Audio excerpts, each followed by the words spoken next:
So this video turned out a little bit differently than I thought it was going to. Originally, I was going to be recording this while I played golf with my buddy this Sunday, but he got called into work for some other things. So we're doing this and putting some driving range footage in too. I can hear you all now. Why is this guy putting golf on my photography feed? Well, I can promise you it's not because I'm good at golf. In fact, I'm probably even worse at golf than I am at photography. Golf has taught me about some very important aspects of the mental side of photography. Photography is the reason I got into golf to begin with, and I'm not talking about things just like how to carry a bunch of random crap for a couple miles. Let's talk about it. Golf forces a certain perspective when you step out on that golf course. It turns a glorified park and varying levels of architecture and landscaping into problems that need to be solved, and successes to be had, and slices to be hit far right into the trees, or heaven forbid some dude's house. It's the same for a mountain. It's the same for taking pictures of a city, of people in your studio. It doesn't matter. Every scene tells a story, and your picture should tell that story. You're forced to solve the problem of, how is my audience going to see this? How do I capture what it took to get to this pristine alpine lake? How do I capture the emotion that my client has in the story that they just told me?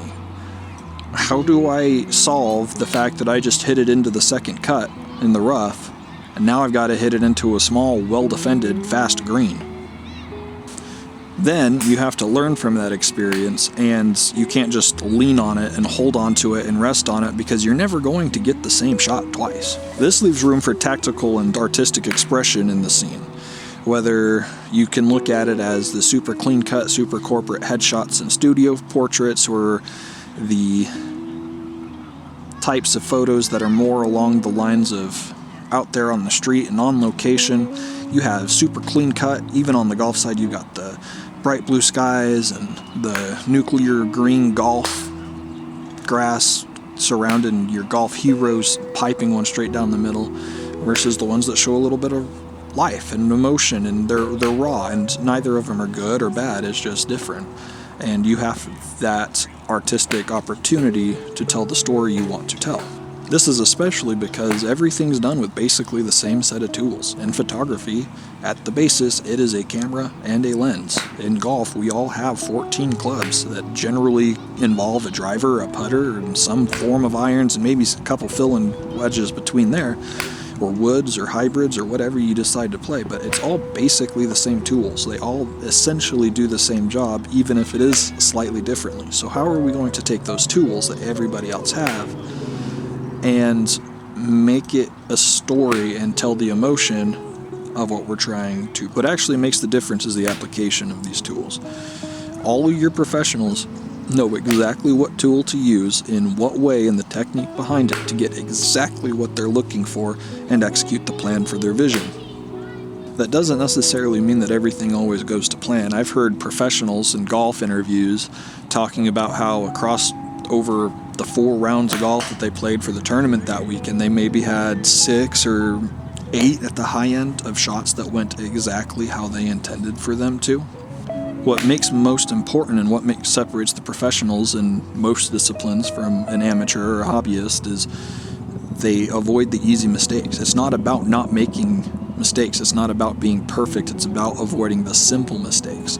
At a high level, whether that's professional photography or professional golf or professional basketball or whatever, it doesn't matter. Very rarely do you get a do-over. You don't really get a second chance. And when you do get a second chance, normally there's some kind of penalty associated with it. Professionals know that they need to have a plan, they need to know what they need to do it, and they need to execute it. They need to make sure that they don't have a stupid telephone pole in the middle of their picture ruining the composition that they thought was great until they zoomed in on it later in the photo. Even then, this doesn't mean that everything has to be technically perfect. You can be out of focus if that's what you're trying to do. You can be exposed incorrectly if that's what you want. Your composition can be a little bit weird and a little bit wacky, as long as that's what you're trying to do. So there's lots of reasons I like golf, and it's not just about photography or anything like that. For one, it's something that I can strive to be better at, but that I can also let myself suck at. I don't feel any pressure to go be the next Tiger Woods or Scotty Scheffler. That's not anything I feel pressure to do. So I can just go out and have fun and enjoy golf with no repercussions. Golf certainly isn't the only way to learn these lessons either. Go pick something, even at a professional football level. Very rarely does a winning Super Bowl touchdown pass do you get a second chance. There's a lot of the same lessons at any high level across any discipline. I sure learned all these things a lot faster through golf, though, than I would have just mucking about with a camera. So go ahead, do me a favor, do all the normal YouTube things, like, comment, subscribe. And remember that every scene tells a story. Get your plan together, execute that plan, and make it what you want. On the golf course, you're in charge of every stroke. And with the camera, you're in charge of every frame. Make it interesting.